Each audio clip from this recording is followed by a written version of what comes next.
What is going on, my lovely little shamrocks? Welcome to the Bread Atlas, the show where we explore breads from all around the world. Today, soda bread, Ireland, chemically leavened?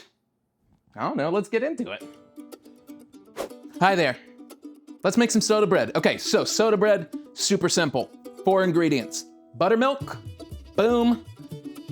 Bicarbonate of soda, also known as baking soda. Salt and flour, that's it. Now, notice I didn't say yeast. That is because we're using a chemical leavener this time. We've got buttermilk here and baking soda here. So what's gonna happen, very much like in your science fair volcano project, the acid in the buttermilk is gonna activate that baking soda. It's gonna make everything poof up. And the reason that we do this is because this bread was developed around the time of the Irish potato famine.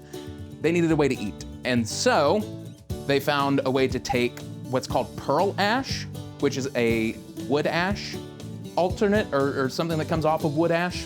And that also has that expressive nature when you add acid to it.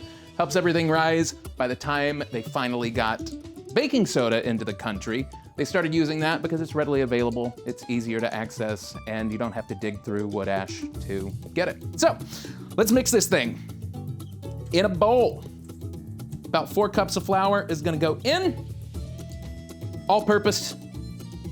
Then we're gonna add our salt, about a teaspoon of that, 1.5 teaspoons of baking soda in, and then we will just give that a whisk just to make sure that everything is nice and incorporated. You know, I think I've had soda bread once in my life, so this is gonna be kind of new. I do love Irish food.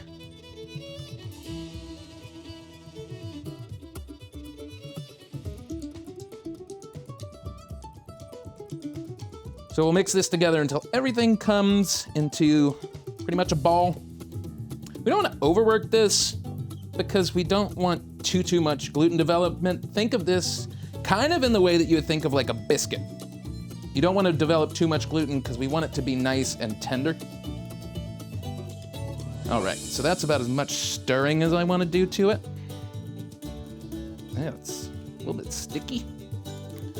And we'll plop this out onto our work surface. Beautiful. And just with our hands, bring it all together until all of that flour is mixed in. And all these little scraggly dough bits. Again, you see I'm not really kneading it, I'm more just like folding it on itself and pressing it down.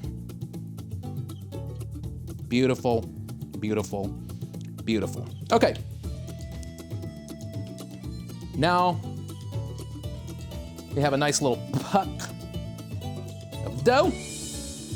I'm gonna move that over to a parchment-lined baking sheet.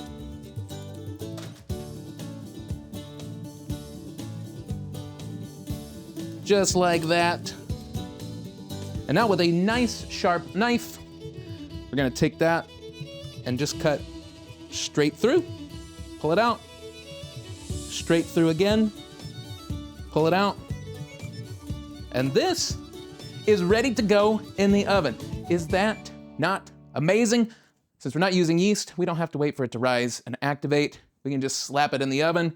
The buttermilk and baking soda are already working, so let's bake this thing. About 45 to 50 minutes and we'll be back at it. All right, soda bread is the equivalent of a culinary life hack. In the mid-1800s, Ireland faced widespread poverty and limited access to yeast, but what they did have was soft wheat flour, sour milk, and baking soda. And when those three met, magic happened. Now, the acid in the milk reacts with the soda, creating those tiny bubbles that lift the dough without needing proofing or fuss. It's fast, it's simple, and it's deeply Irish.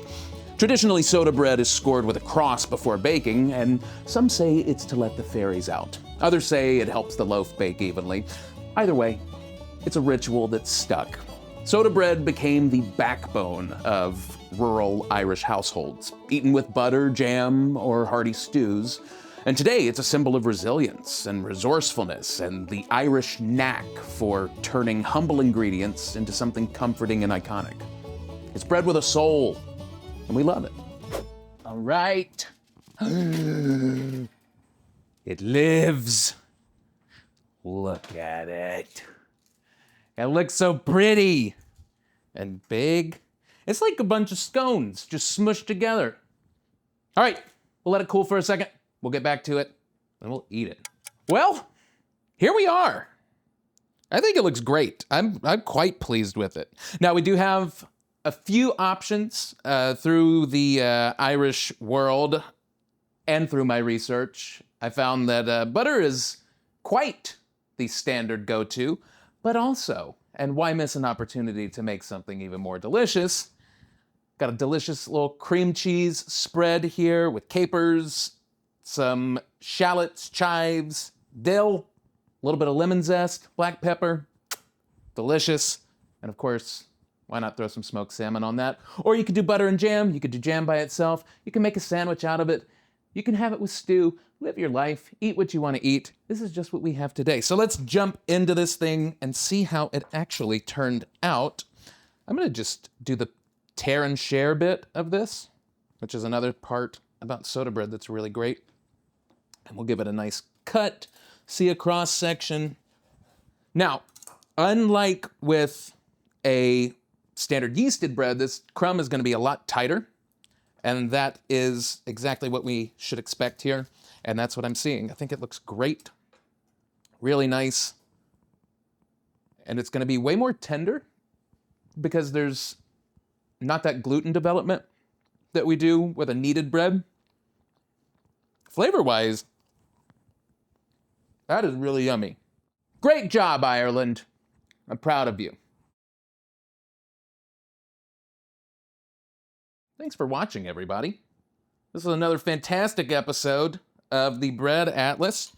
If you like what we're doing here, please feel free to give us a follow, like, and subscribe, and we'll see you in the next one. Oh, that's good. That's good. Make soda bread. Make it right now. You probably have everything in your pantry. Go do it.